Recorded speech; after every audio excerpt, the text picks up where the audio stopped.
Welcome to the Golden State Media Concepts Travel Podcast, the show that gives you advice on everything travel. We explore places you've always wanted to go, as well as giving tips for traveling in those places. We'll give you advice on the best sites for travel tips, information, and discounts. Join us as we travel the world, explore cultures, and meet new people. The Golden State Media Concepts Travel Podcast has got you covered.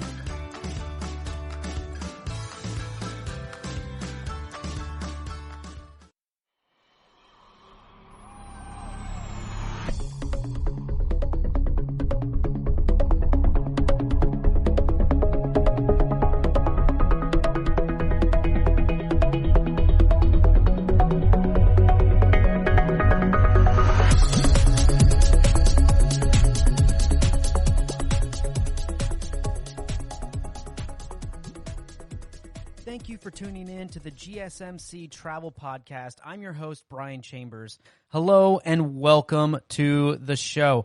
I hope you all are safe, healthy, no matter where you are in the world, and are ready for a good dose of travel talk. Today we're going to be discussing cities well known for their food. That's right, well known for their food. Also, top restaurants you must try here in the U.S., and the lifelong debate of Chicago versus New York style pizza. And stick around to the end of the show to hear my top 10 most unusual foods that you didn't know you could eat. So let's dive right in. How about it? Are you guys ready to get going? Oh, that's what I thought. Your love is just too much for me. All right, well, first we're talking about top cities in the U.S., according to the U.S. News and World Report, that are considered some of the best cities for food. I mean, what's one of the best parts of exploring a new destination? To me, most of the time, it's the food. And I think many of you can relate to this. Even when going to your family to visit, or a friend, food is super important. It's something we always yearn for. It speaks to us. It's a language in itself. It gives us a sense of culture. And every culture is different, and every style of food has wonderful things about it, unique things about it, and it's just a really great way to relate to different either areas or cultures and people. And that, what do we think about the best times are usually sitting around eating with friends and family. So we're going to be talking a lot about food and how important it is as we travel. So that's why I love to try new things, because not only do you get that sense of culture, but you also get a chance to taste new flavors that help you kind of infuse in your own style.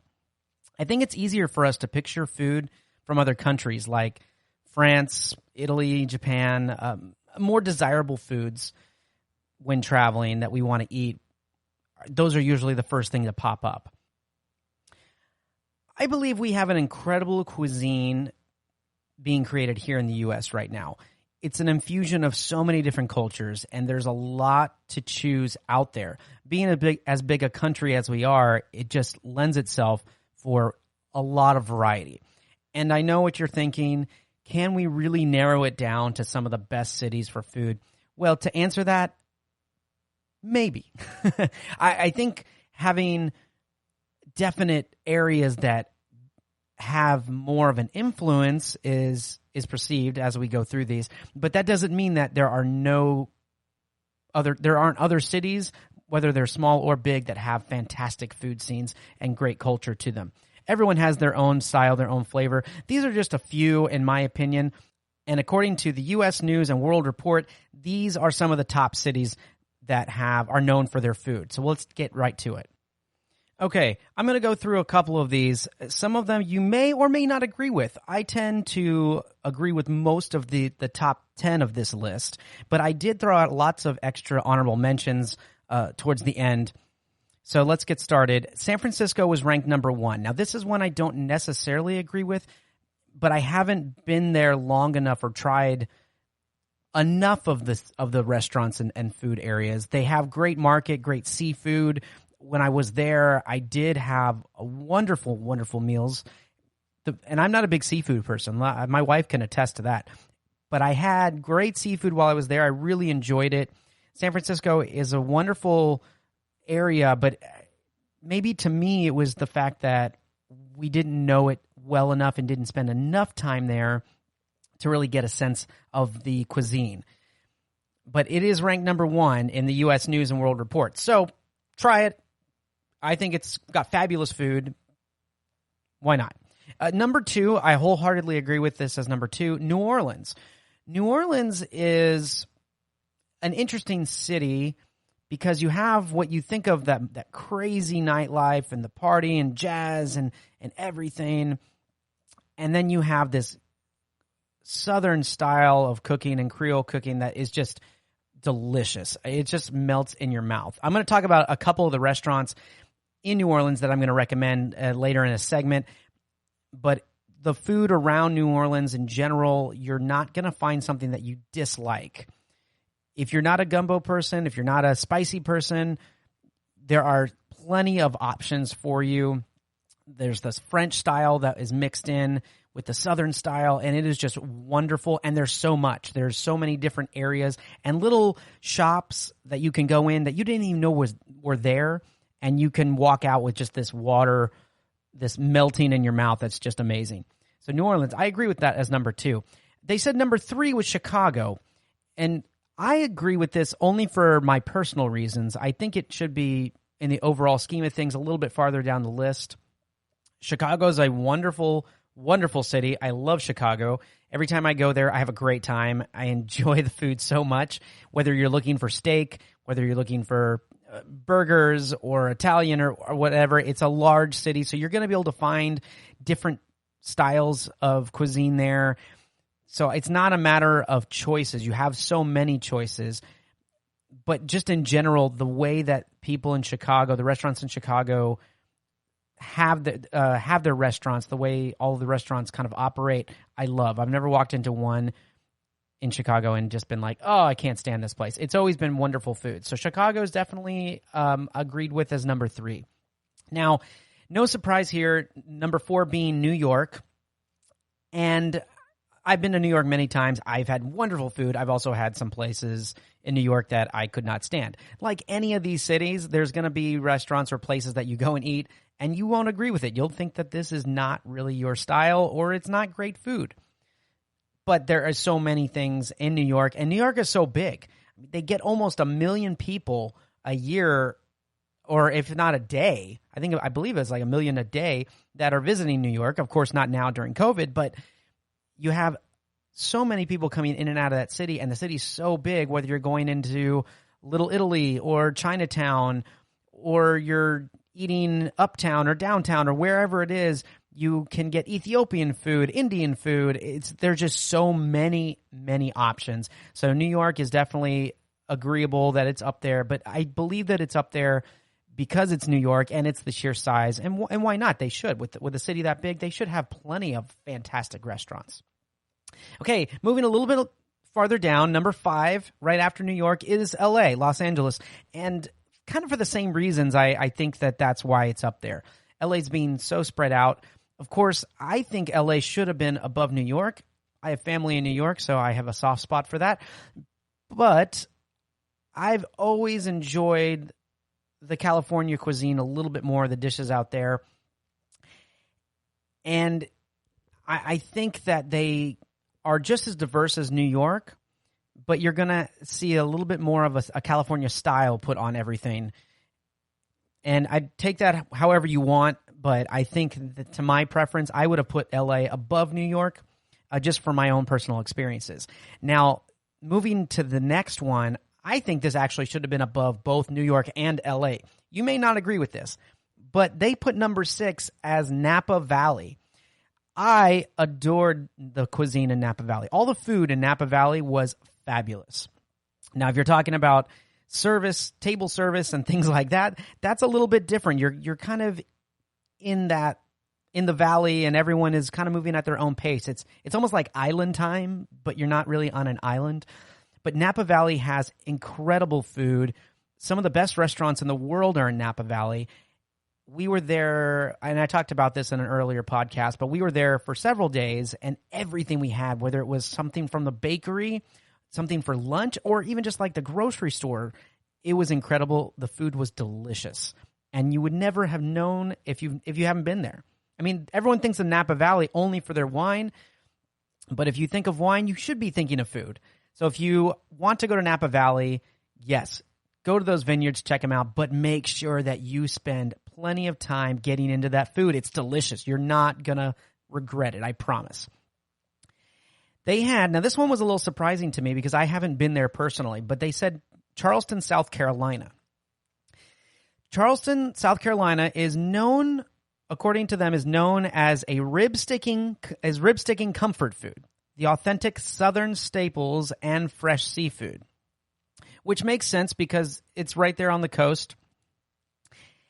And South Carolina being a southern state, if you're in the South, you are going to have some form of barbecue or rib or something with that southern style of cooking in it. So that makes a lot of sense.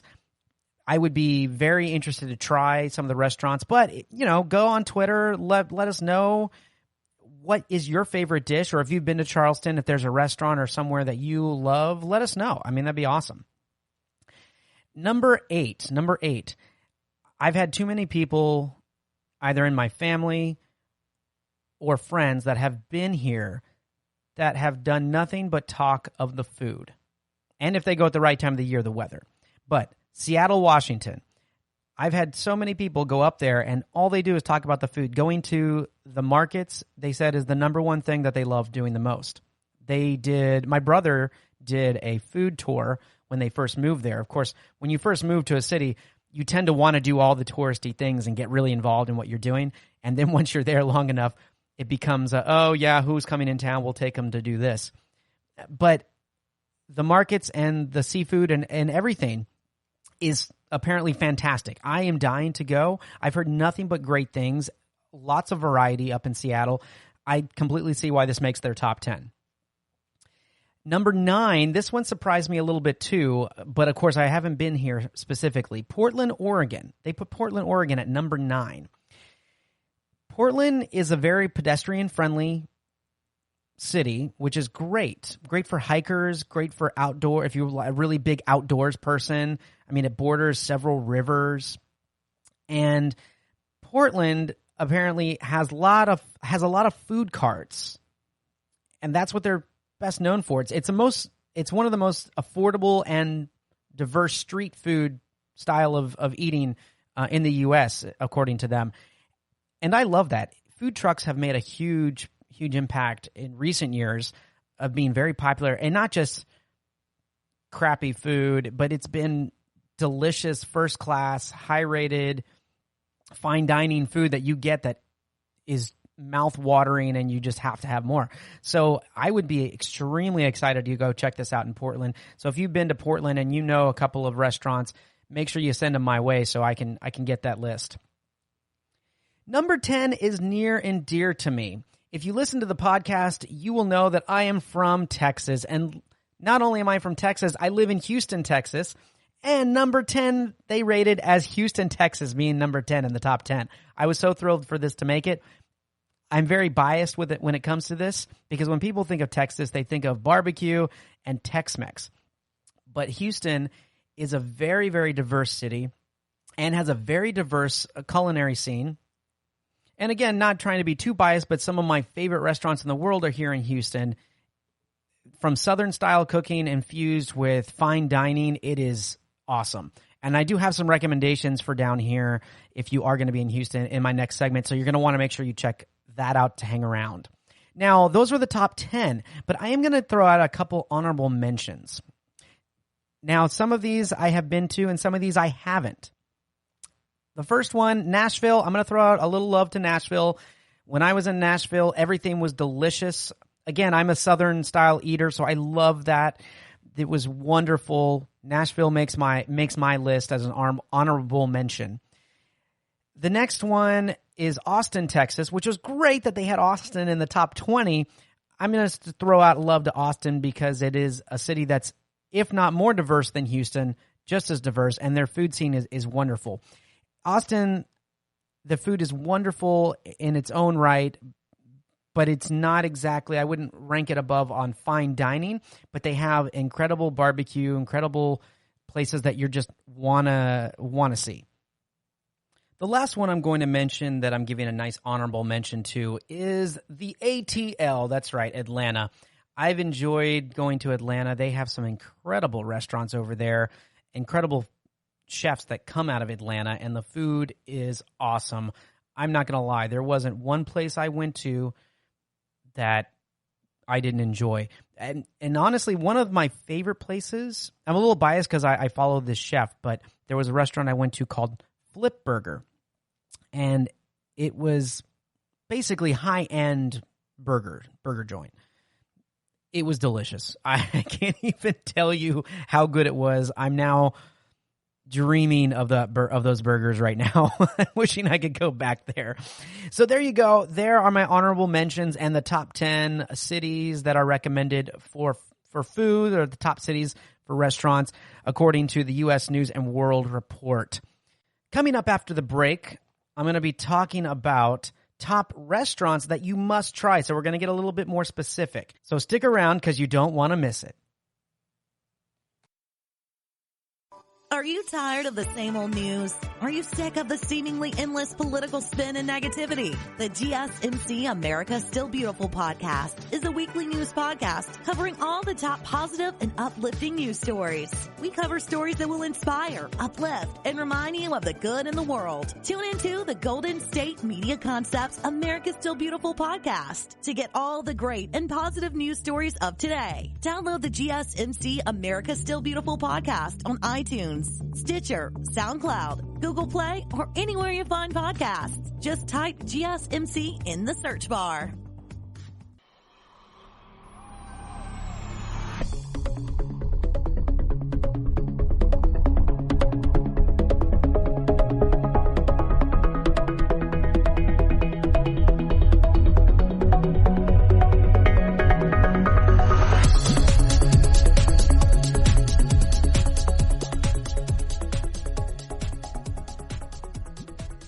Welcome back, and thanks for staying with us. We just finished talking about some of the greatest cities in the U.S. for food.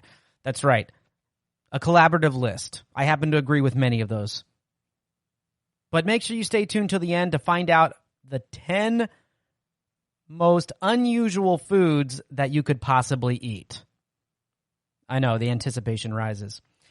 But right now, we're going to get into a little bit more specific detail about certain restaurants in some of these cities in the U.S.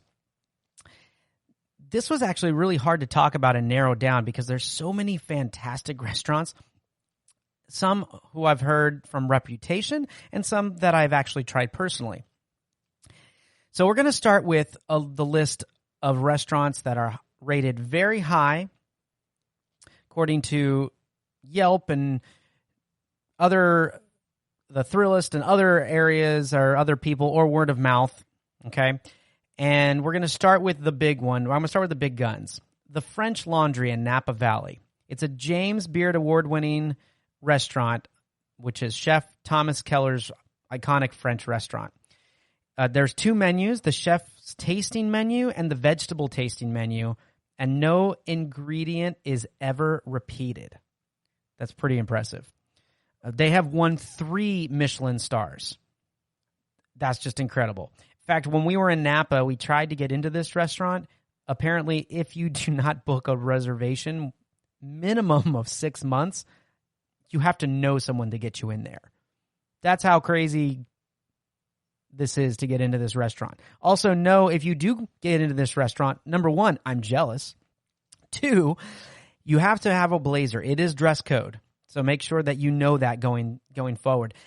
But I've heard nothing but amazing things. And any restaurant that has 3 Michelin stars, I want to try. I mean, that's just incredible. So right off the bat, there you go. We're starting off big. The French Laundry in Napa Valley. Bam. Okay, we're going to go and we're going to move a little bit farther down to a little farther east. We're going to come back this way. Commander's Palace and Café du Monde. Those are 2, I linked them together even though they're 2 separate restaurants, but they're both in New Orleans, and I just don't feel you can go to New Orleans without going to both of those. even if you've been to them 100 times, every time you go, you want to go. They're just fabulous. Commander's Palace is in the Garden District, and it has that Creole standby. I mean, it's been serving food since 1890s. And Cafe du Monde is that they've been serving those delicious powdered sugar beignets for over 150 years. Now, let me just tell you about those beignets. They are worth the wait, in my opinion. They are delicious, but no, you are going to wait. It is one of the most popular spots in New Orleans. So if you get there and there's a line around the corner, you just have to expect that. It does move fast. They tend to make 2 lines when you pull up, so you can walk into either one of them. Sometimes you might see someone come out, a server, asking, do you want to get your beignets to go?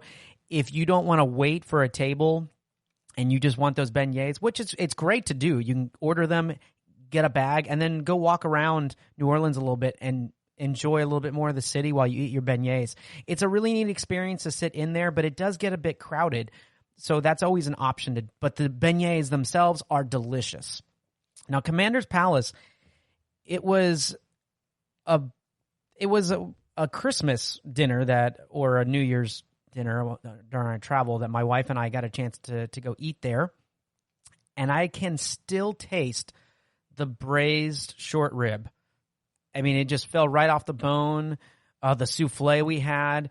The ambiance is incredible.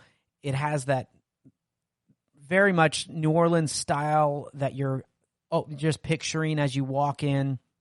It's fantastic.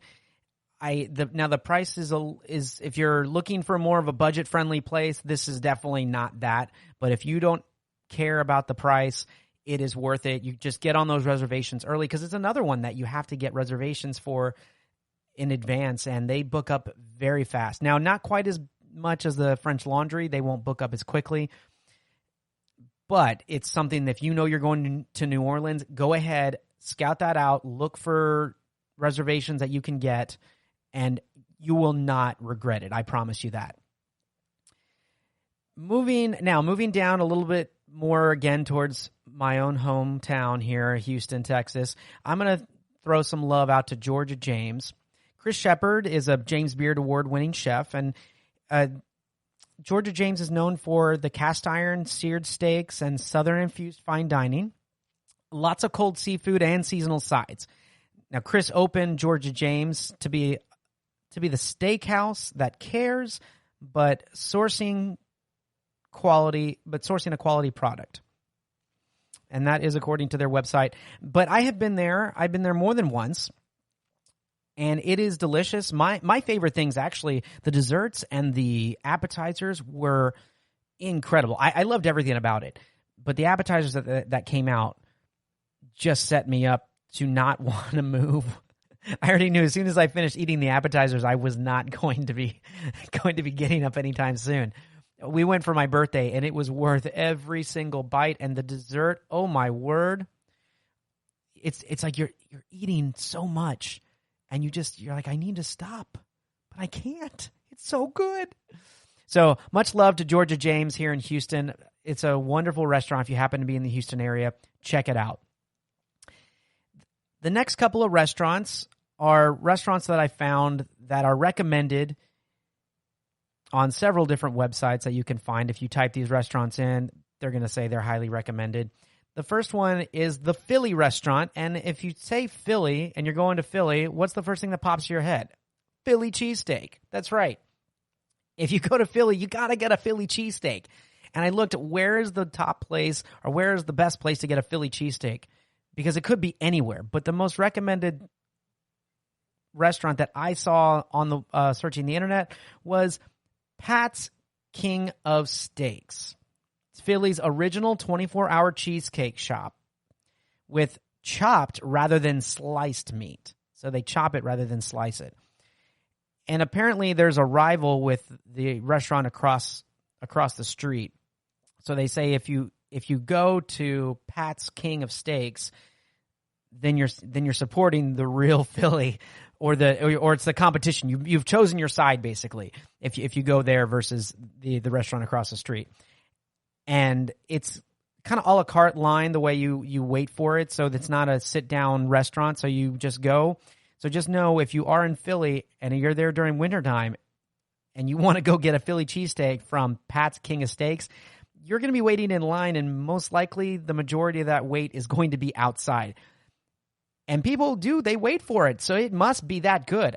I've got to get my hands on one of these cheesesteaks because, again, talking about food, even if I feel like I just ate, but I want to eat more, just talking about more. But Pat's King of Steaks, check it out there in Philly. I hope to do as well.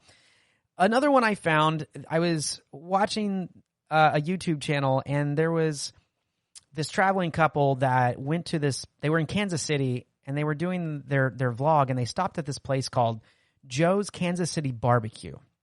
And I'd never really heard of Joe's Kansas City Barbecue. I've never been to Kansas City. So I never really looked into what restaurants might be there. But this popped out, and they said it was one of the best restaurants that they had on their trip while they were traveling so far. And so I looked them up. It's really connected to a gas station. You have outside Joe's gas station, and then you have this connection. And people line up around the block for this barbecue and these barbecue sandwiches. I have no idea. Everything I saw looked fantastic. It's highly recommended on internet search. If you type in Joe's Kansas City Barbecue, you're going to come up with a lot of people that have said they love it. Of course, everyone's opinion, right? Everyone has a different opinion. I'm a barbecue fanatic, though.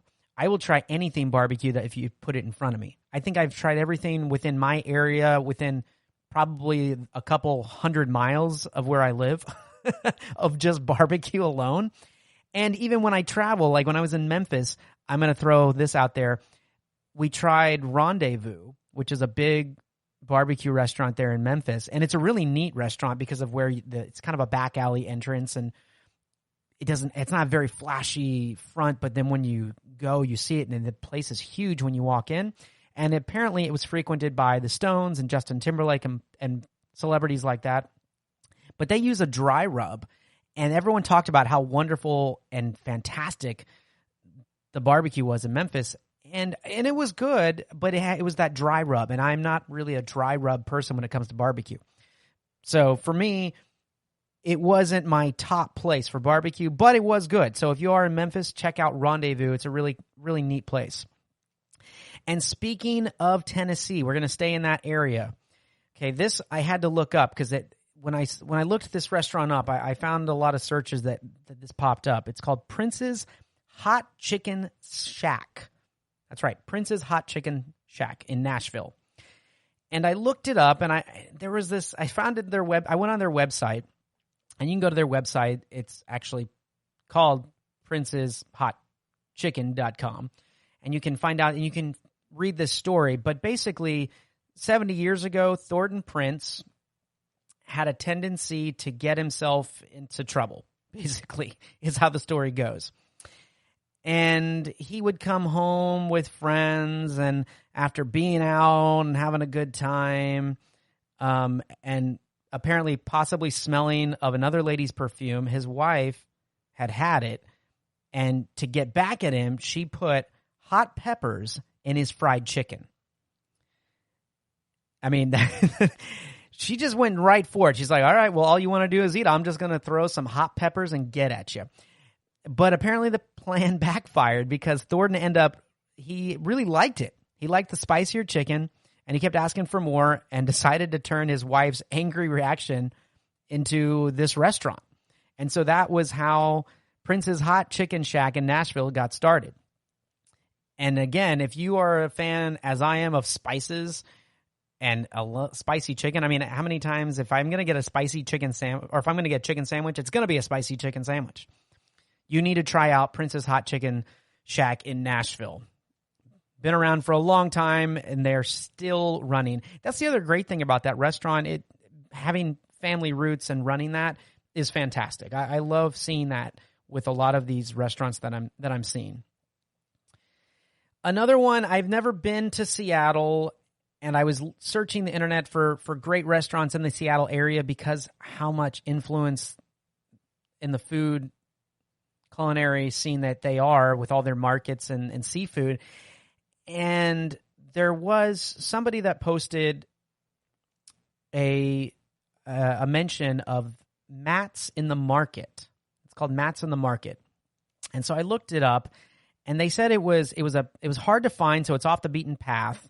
But unless you know what you're looking for, you might not find it. So it's one of those kind of hole in the wall, and it's one that apparently is popular. People do know about it, but if you're not from Seattle or have not heard of it, then you might not be able to get a reservation. But they say it's worth it to go and watch the sunset. It's a farm to table. When I looked it up, it was farm to table, or what was inspired from the market that day, which is really kind of cool because their market is so big, and just deciding to go out and the chefs just being like, this came in today. Well, that's going to be on my menu. I mean, I think that's like every chef's dream. So apparently Matt's in the Market in Seattle is one to check out. And for my final recommendation, I'm going to go back over to the West Coast, going to go back into the Valley, Napa Valley there. Not Cafe Bouchon, sorry. Bouchon Bistro. It's another Thomas Keller restaurant. So if you were listening earlier, he was the chef and owner of the French Laundry, the one that's impossible to get into, which is so delicious, I hear. But Bouchon Bistro has a seasonal menu, raw bar, and the selections actually change throughout the year because if you walk around Napa Valley in those areas, you can just see all the plants and vegetables that they grow. It's like they just walk out and pick it, and that's what they're going to be serving. But they do have staples like the roast chicken, leg of lamb, the trout. That all usually remains consistent year-round. And it's another restaurant that is, the great thing about this one is it's open late. And we actually arrived a little bit late getting into Napa, and they were the only restaurant that was available because things just shut down. And it was delicious. Everything we had, whether you're going to get like a lunch style or sandwiches, or you want to get shellfish, mussels, or things like that's your style, this restaurant is worth every penny. It's wonderful getting in there and getting a chance to eat there. And to be honest, getting there late is actually easier. You don't have to wait. You kind of don't have crowds to deal with or anything like that. And the food's just as good. So we were eating relatively late, 9:30, 10 o'clock, something like that. And it was still delicious. Still delicious. So Bouchon Bistro is fantastic. So there you go, guys. Those are some restaurants that I highly recommend and have found through my searching are recommended from others of you out there. So thank you. Thank you to the internet and sites like Thrillist and Yelp for throwing up those recommendations. After the break, we're going to be talking about the ultimate question that we continue to argue about: Chicago versus New York style pizza. Where do you fall? Tired of searching the vast jungle of podcasts? Now listen close and hear this out. There's a podcast network that covers just about everything that you've been searching. Hey! The Golden State Media Concepts Podcast Network is here. Nothing less than a podcast bliss with endless hours of podcast coverage. From news, sports, music, fashion, cooking, entertainment, fantasy, football, and so much more. So stop lurking around and go straight out to the Golden State Media Concepts Podcast Network. Guaranteed to fill that podcast itch. Whatever it may be. Visit us at www.gsmcpodcast.com. Follow us on Facebook and Twitter, and download us on iTunes, SoundCloud, and Google Play.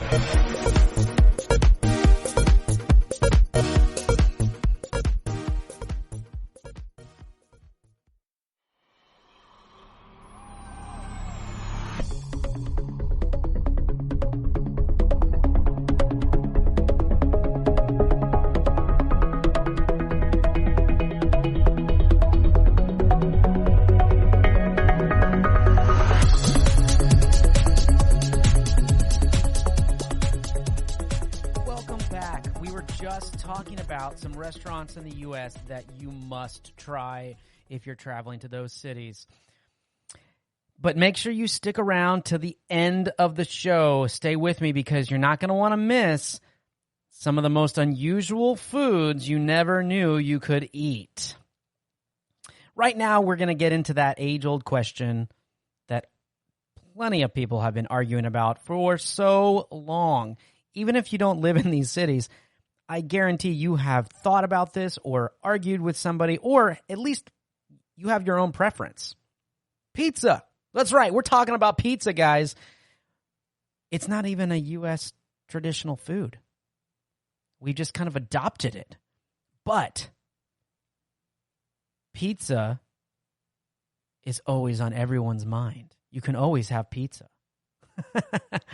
But the big question is not just whether we can have pizza. It's what kind of pizza do you want? Is it the Chicago style? Or is it New York style pizza? Really, that's it. There's no other arguing. It's Chicago or New York.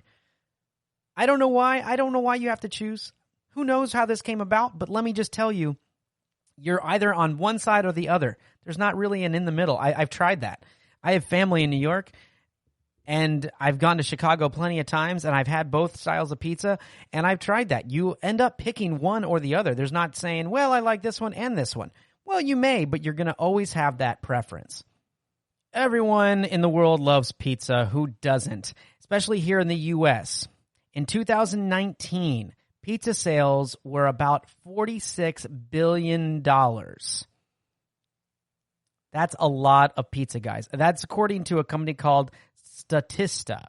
They said that about $46.34 billion in sales last year was pizza. That's a lot. That's a lot. But the question is still, who makes the best pizza? That's got to be the question. Or is it all about supporting your local restaurants? Because I know how much we get into loyalty. And when you have your brands or you come from an area and you're just prone to always be a devout follower to that brand, and no matter how good anything else is, you are going to stick with it to your local pizzeria. But I still think that everyone falls on that category, Chicago or New York style. No matter what your loyalty preference is, you can at least weigh in on it. Okay, but which is better? Do you know? Which is better? Let's compare. Let's look at it and compare a little bit. New York style pizza typically has a thinner crust. The pizza is round and is cut in triangle shapes. I mean, they have those massive slices, right? But it is thick and crisp along the edge of the pizza. But it's soft and thin beneath the toppings. So many people like to fold it, like I said, in half when they're eating this kind of pizza. I mean, it's those really big slices. They say that's the way you eat New York style of pizza. It's like folding it. I just don't understand folding pizza. Yes, I understand that's a New York style thing to do. And of course, when I'm in New York, I do it. If I'm there, I'm going to fold my pizza and eat it. When in Rome, right? But I just don't understand why that has to be the norm to eat it.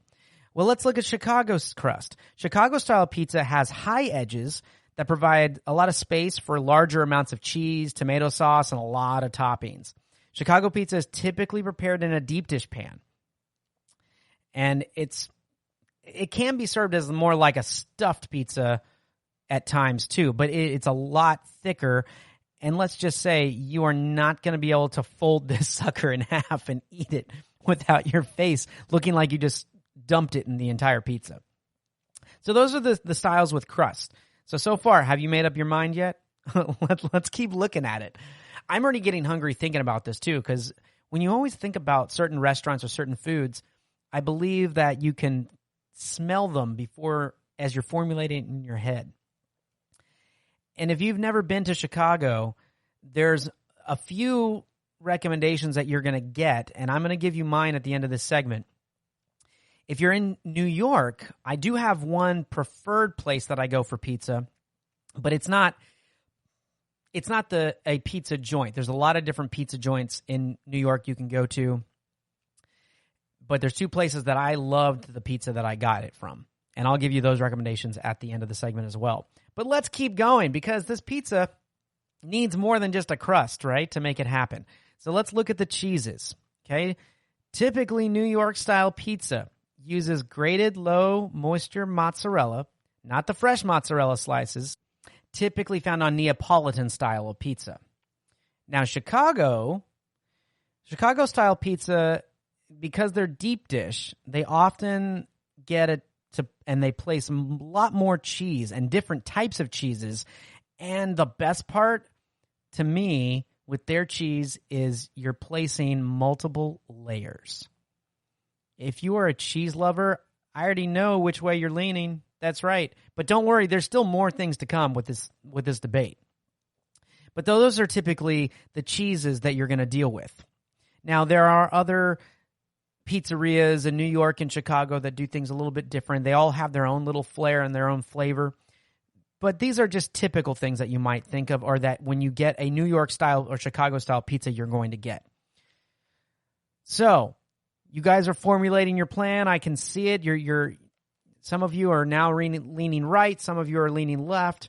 But let's look at the sauce. New York style pizza sauce is usually heavily seasoned. Okay, and it has a lot of heat with it, but it also has some sweetness. So that is, to me, a huge plus, because I love the seasoned sauces, and I like that there's that sweet that goes along with it, because when you have toppings that you throw on there, and especially for me, I'm a meat lover, so if you get, those toppings that have like that salty taste with that sweet sauce in there, it just balances the sweet and salty out. And then you have the cheese on there. Oh, so good, right? Yeah, I would definitely go to New York to fold a piece of pizza for that. But now Chicago, their sauce is used often as a chunkier sauce, and it's spread on top. So you have the cheese. So you have the crust down for Chicago, then you have the cheese, different layers of cheese, and then you have the sauce that's covering it across the top, and it's a lot chunkier. So think of it like almost having that tomato sauce or whatever the style they have, and they're using it right across the top. So now you have your sauces. So right now we've got the crust. We got the crust. We know what we're doing there. We've got the cheeses. You know which way you're leaning there. You've got the sauce now. You're getting to formulate that plan. Let's talk about how it's served. New York style is served by the slice. Large, big slice. Okay, usually pizzas are about 18 inches, which is 18 inches diameter, I should say. And again, folded when you eat them. You take those large slices and you fold them when you eat them. You can put all kinds of toppings and things on it, but that's it. That's all you get. Not saying that that's all you get isn't good, because it is delicious. Let me just tell you that. Now, eating a Chicago-style pizza, that usually requires a sit-down type of meal for you guys, and you are going to need utensils, napkins, forks, knives, because it can be messy. I remember when we ate our first Chicago-style pizza in Chicago, we weren't really sure what we were in for. And we were sitting there waiting, and when it came and they put the pizza in front of us, our eyes just kind of lit up like, whoa, like, are we going to be able to eat this? And oh boy, did we eat it. But yes, you're not going to be able to take this one on the go and just kind of eat it as you walk around. You're going to have to sit down. You're going to want to, a lot of people will cut it. It's definitely a lot messier if you're eating it with your hands. Now, the timing of the pizza, because usually cooking the pizza, you can have all the greatest ingredients in the world, but if you don't cook it properly, it might ruin the whole experience. So the thing about New York style pizza, it's not going to take as long. Well, one, because you don't have as thick a crust except around the edges, right? And they don't use as heavy a sauce, and some of the ingredients are not layered as much. So you're not going to have as long a wait time for that pizza. Chicago-style pizza is roughly going to take 45 minutes to an hour to cook because it's deep dish. It's a thicker crust. There's a lot of different layers that they have on. And depending what you order and what other toppings you get, could take it longer to cook. So if you're willing to spend, an hour waiting for your pizza, then, man, you should know which way you're leaning. Or if you don't think that that's really worth it because you just want a delicious slice of pizza, And why do I need to wait an hour for something that's just going to get me all messy, or I have to sit down, and eat it with a fork? I'd rather get my pizza, eat it on the go. I could eat it anywhere. I could take it to the park, grab a couple of pies and then go home, and then everyone just kind of snags one off. So it just really depends the way you like to eat pizza. I think it becomes this bigger preference. And I think that's why this debate is ongoing. Everyone likes their style of pizza or the way they eat their pizza. It may not even be the ingredients. People may love Chicago style of pizza just like I do, and they may love New York style of pizza just as I do. But it may be the preference of how you want to eat it and the experience you get from it. And is it really loyalty? Can you really just boil it down to, I'm loyal, I got family from the East Coast, or I've been up to New York before, and that's the first great pizza that I had and I love, and I always have it? Or I like those large slices. I'm a fold and eat kind of guy. So that's what it comes down to. What is your preference? What are you looking at? I'm going to tell you guys, they're both really delicious. And after a lot of testing and eating of New York pizza, visiting family, and many trips to Chicago, I'm going to give you my vote. Are you ready? Oh, but first, before I get to my vote, let's look at a couple of restaurants that I'm going to recommend that you can get some great pizza from. Up in New York, out in Long Island, where my family was from, there's a restaurant called Umberto's, and they have delicious, delicious pizza. It's an Italian restaurant. Their pizza is amazing. It's not a specific pizzeria, but they make some of the best oven pizza that I have ever had. And, oh, man, Umberto's is just well worth it. In fact, when my younger brother was born, we were living in Anchorage, Alaska. My grandparents from New York were coming for the birth of my younger brother, and my grandfather actually brought Umberto's pizza on the plane with him all the way to Alaska from New York. And this was when you could bring food like that. So he actually went and picked up pizza and kept it in his seat on his lap the entire flight all the way to Anchorage. That's a dedicated father bringing pizza to his daughter. And, man, Umberto's is a fabulous place. I really love it. Another place I had that was in the city, again, not a specific pizzeria, but a great restaurant, Patsy's. I went because Frank Sinatra had frequented there, and I had their pizza. I was getting something easy, and the pizza was delicious. I recommend both of those restaurants. But now looking at Chicago, I had so many recommendations from friends everywhere. If you're from Chicago, I feel like you're a lot more opinionated of where you actually get your pizza from.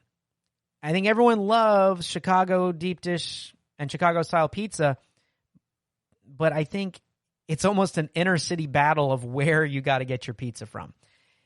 We were recommended places like Gino's East and other places, but the restaurant that I'm going to recommend that we fell in love with is Lou Malnati's. That's right. If you've been to Chicago, you probably have heard of Lou Malnati's. In fact, it's not as good, but you can get Chicago-style pizza from Lou Malnati's shipped to you.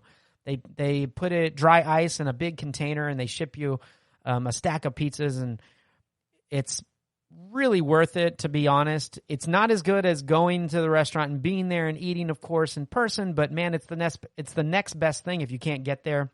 So that's my recommendation. Now, there might be some people that argue with that, and they may have other loyalties in Chicago, because I know there are. I've had this conversation with many friends. In fact, 2 of our friends are from Chicago, and they're completely opposite on this. They don't disagree that the pizza's good, but they have other preferences. But I'm going to put it out there. Lou Malnati's is my choice to go to. And now, my top vote, or the way that I'm leaning, my favorite style of pizza is Chicago-style deep dish pizza. I know. Thank you. I know. It's a brilliant choice. I just hearing your affirmation right there. with your applause. Yes, that's my choice. I love New York style of pizza, but on this side of the debate, I'm going to always lean more towards Chicago style of pizza. I just can't get away from all the different layers of cheese and the toppings and things like that. And I love the fact that they have that thick crust, and it's just, oh, it's so delicious. And man, when you're eating something that's so good, to me, the best thing is to being able to sit down and really eat it. I mean, I'm all about food on a stick and hot dogs at a ball game and things like that. But man, when you get some good pizza with such good ingredients and toppings, you could sit there for forever. And that's what I love it. So there you go, guys. Which side of the debate do you lie on? Are you a Chicago-style pizza guy or girl, or a New York-style pizza guy or girl? You never know until you try them if you haven't. But some of you already know. Stay with me, because when we come back, you're not going to want to miss 10 of the most unusual foods that you didn't know you could eat. The GSMC Life and Happiness podcast takes you on a journey of exploration. We'll discuss tried and true methods alongside the latest trends of how to best live your life to its fullest and happiest. From psychology to meditation, science to self-help books, the GSMC Life and Happiness podcast will help you to discover what makes you happy and how you can live life being the best you possible. Download the GSMC Life and Happiness podcast on iTunes, Stitcher, SoundCloud, Google Play, or anywhere you find podcasts. Just type GSMC in the search bar.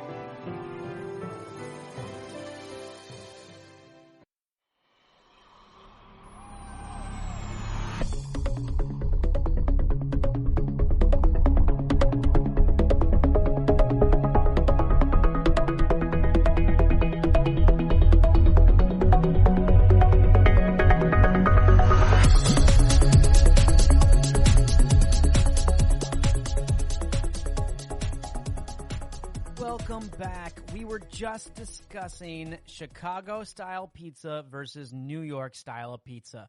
And which side of the fence were you on? If you can't answer that, that just means you got to eat more pizza. That's all that means, guys. Make that decision for yourself. Me, myself, again, a Chicago-style pizza guy. But we're going to start and jump into the top 10 most unusual things that you didn't know you could eat. That's right. So some of these are for more of the adventurous traveler or foodie, and people that are basically willing to try almost anything. But let's get to my list. Number one, cockscomb. And I had to look this up when I heard about this. It's the red wiggly thing on top of a chicken's head. That's what it's called. And it's served in a lot of French, Italian, and Chinese cuisines. So I don't know if that sounds really appealing to me. I like chicken. I'm not going to lie. I love chicken.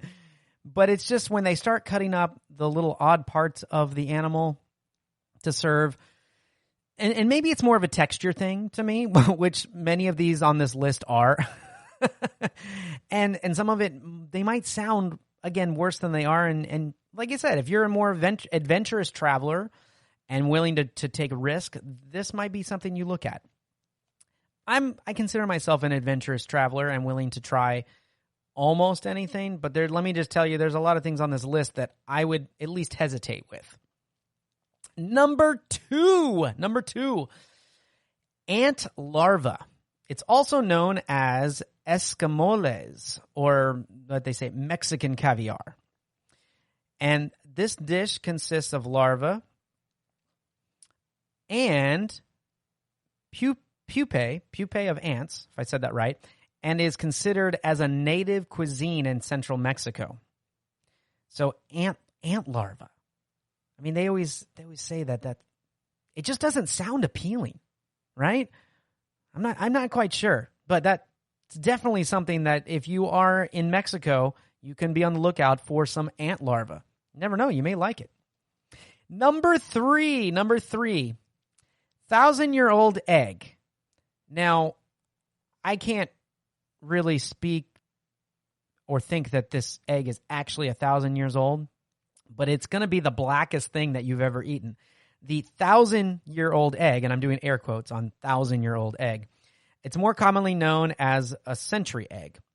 It's a traditional Chinese delicacy wherein a duck egg is preserved for a really, really long time. Although it's technically, like I said, early, it's not really 1,000 years old. The egg will look like it's very old. It's going to be the blackest thing you've ever eaten. So the 1,000-year-old egg. I'm not sure what the oldest thing I've ever eaten is. I mean, there's been some questionable things. I've gone into the fridge before, and, you know, when the expiration date goes and you smell it, you look at it, you know, I think I've risked maybe going about a month, maybe 2 months past expiration date. In my college days, I probably could have said maybe 3-4 months, but, and like I said, you do the sniff test, right? You eye it a little bit, then you do the sniff test. If it's good, you take it. But I don't know about 1,000 years. But if you want a really old egg, try this Chinese delicacy. Number four. Okay, I had trouble thinking about this one, and when I saw a picture of it, that's when I actually believed it, because I thought it was just kind of a hoax or something that someone was putting up there. Oh, eat this, try this. But apparently, this is a Cambodian style of food, or is served in Cambodia. It's a fried food.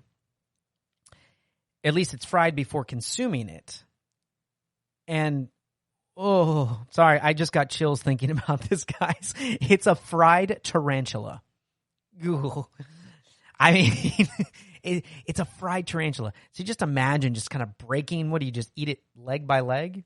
Kind of just like you share it with everybody, you know, kind of break it up. But the Cambodians fry it and before they consume it. I always thought tarantulas were deadly. So I'm wondering if maybe that's why they fry it. And maybe they don't eat the entire thing, but maybe it's kind of like frog legs. You eat, I don't know. Just, I guess you can almost fry anything. And trust me, living in the South right now, in Texas, oh man, we fry everything that you can think of. But I don't know if I've ever heard of fried tarantula until I saw this. So if you are a very, very adventurous person and you want to try the fried tarantula, man, you've got to tell me how it is. I'm very, very curious. All right, number five. This one I actually had the opportunity to try, but I'm not going to lie, I chickened out on it. It's just something in the back of my head that I just couldn't do. And yeah. So live octopus. My number 5 is a live octopus. Eating a live octopus, it really is popular in Korea. I lived in South Korea for almost 2 years, and the Market Street where my apartment was, when I walked down, you always could tell what the catch of the day was, what was going on. And there was always octopus and eel in these tanks. I mean, one or the other. And both of them, I was I've had octopus before, but I've had cooked octopus. And it's usually the legs. There was this dish called pajuk, and it's like a pancake. It's like an egg pancake with green onions and octopus legs, and you dip it in soy sauce. It's really good, actually. But I've never had the live octopus. One of my friends that I was with tried to get me to eat a live octopus, and they did. I watched them do it. It looked a little like eating a goldfish, you know, like people used to swallow those goldfish. And when it's moving like that, no. I just couldn't do it. But anyway, eating live octopus is actually a popular thing to do in Korea. And it's served raw in a bowl, and it's filled with other raw delicacies such as caviar and things like that. So it's not unusual if you're in that part of the world to come across this. It's definitely not. It's also not unpopular in Korea. When I was at a baseball game over there, to have dried octopus. It's like salted and dried octopus as a snack. Most of the time we think of going to a baseball game or something as, you know, you get hot dog and beer. over there, it was dried salted octopus. So anyway, octopus is pretty common over that way. So check it out if you are willing to try and roll the dice with that one. Number 6, cacti. Cacti. I mean, you don't think about it, but cacti are pretty edible, especially the largest pieces of the plant. It's said that the plant's texture is much similar. It's very similar to okra and tastes a lot like asparagus or beans. And to me, that seems a lot more reasonable, only because maybe I can wrap my head around the thought of what asparagus and beans and okra taste like. Now, I'm not an okra fan personally. In fact, my wife just got a pound of okra, and I told her that you are eating all of that.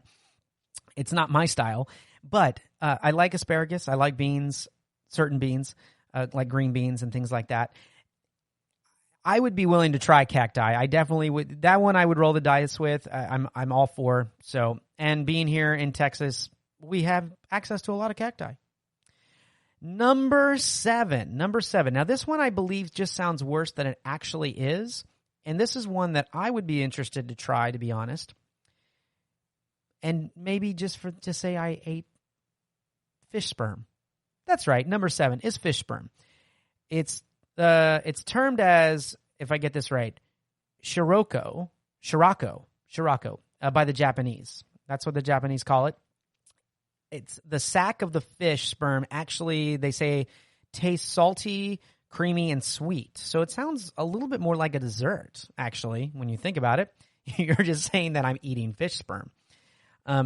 It's also said to have a very soft texture, and it's very easy to eat. So it's cooked in a lot of things and used to either fry, or it's fried or steamed. So it's cooked in a variety of different ways. But just to go to Japan and say, I ate some fish sperm. That's right. There you go. And I'd be willing to try that. I definitely would be willing to try that. Number 8. This one was new to me. I didn't realize it. But avocado seeds. If you're not an avocado fan, or you don't have a lot of avocado except for when you go to a Mexican restaurant and get that guacamole made at your table, the avocados, if you buy whole avocados and you cut them open, they have this really large seed in it. It looks like almost it looks like a brown golf ball almost, except it's not perfectly round, but it's kind of like, it's huge the way you get it. And apparently you can eat these. The hard seeds of avocados, they may seem a lot too big to be used, but people apparently do eat them. They are considered to be nutritious. And at Real Nutrition NYC, they confirmed that the seeds are actually rich in antioxidants and fiber. So if you're looking to add a little bit more to that diet, or a little bit healthier lifestyle, then, eat that avocado, but then don't leave the seed out. Consider eating that seed. I'm just wondering, maybe I might, I don't know how you would, do you chew it? I'm not quite sure, but I'm sure there's a way. But avocado seeds, check them out. Number 9. Now, I had heard of this one before. Eggshells. Now, it's recommended that you eat organic eggshells, and that they're boiled and then baked to about 200 degrees until they're really crispy, and then you grind them up into a powder, and you use that as a calcium supplement. So that is the recommended way that I have found to eat eggshells. But every now and again, you're making those scrambled eggs. It's the morning. You crack an egg, and any of you guys ever had that where you have this little sliver of an eggshell that you just can't get out, and you're just trying so hard, and then you finally just give up and you know what? I'll just eat it. I have had that happen, so I have eaten eggshells, but not in abundance. I haven't just cracked the egg and then crushed the entire eggshell up and put it in there. So if you're looking for that extra calcium supplement, they say that if you cook it, grind it up into that powder, it could be a great calcium supplement. So you should try it. Check it out. Then number 10, I'm going to leave you with this one. If you have kids, I'm sure that you have already experienced this in your lives. But Play-Doh, yes, it's okay to eat small amounts of Play-Doh. Now, notice I said small amounts of Play-Doh. I'm not recommending that anyone goes and gets an entire thing of Play-Doh and just starts chomping on it like it's an apple. But small amounts of Play-Doh are able to be eaten. So if you have those kids, those small kiddos, don't freak out if you find them eating Play-Doh. They make it safe for a reason for kids to play with. So just you can let you can just be at ease with that. Okay. If you think about it though, it's made with flour, water, salt, mineral oil, and the mineral oil and boric acid is a non-toxic that they make it with. So you're not ingesting lots of toxins, but I would be willing to bet if you ate an obscene amount of it, it would not be good for your system. So don't just go picking up jars of Play-Doh and making it your next meal. So there you go, guys. That is the top 10 most unusual food that you can eat that I've found. So if you are an adventurous traveler, you might want to check some of those out. I hope you guys have been inspired to take a trip this year or looking to start planning one. It's never too late to start traveling. It can open our eyes to new experiences, even unlock things about ourselves that we never knew. I believe everyone should travel and explore more of what this world has to offer. It can give us an appreciation and love for so many things. So let's get traveling.